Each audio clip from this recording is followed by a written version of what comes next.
Hello, second graders. Mrs. Shannon is here to talk to you about our genre of the week.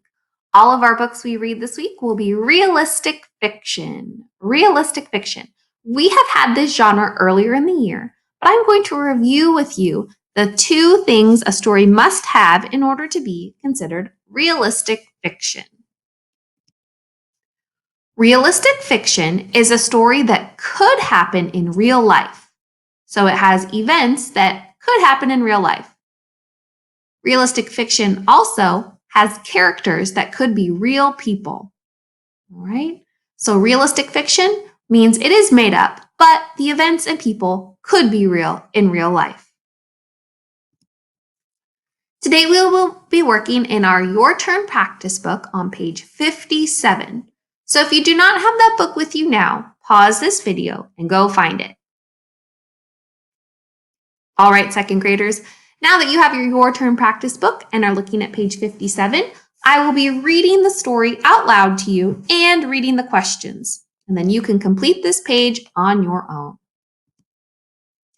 Here is page 57. The story we will read is titled Surviving the Winter. Follow along as I read aloud. In the summer, Jerry saw a family of chipmunks in his yard. What would they do in the cold winter? Jerry looked up chipmunk habits and learned they would hibernate all winter. And I see a picture of a boy on the computer looking up chipmunk information, and I can see the chipmunks out his window. Let's read the directions. Answer the questions about the text. Number 1. How do you know this text is realistic fiction?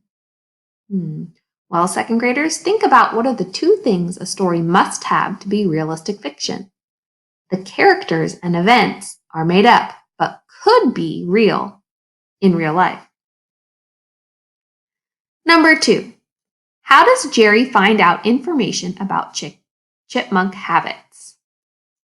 Well, I can go back and look in the story, and it says that he looked up chipmunk habits. And I can use the picture to help me see where did he look up that information.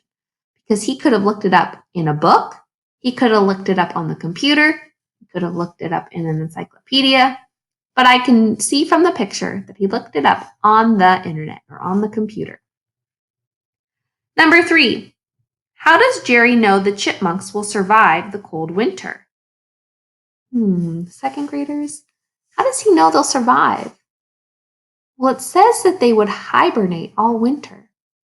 Think about the word hibernate. And think about, do you know another animal that hibernates? That's right, a bear. Bears hibernate as well, just like chipmunks do. All right, second graders, it is your turn to fill in your answers for numbers 1 through 3.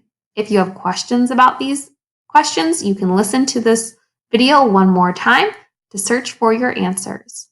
Good luck!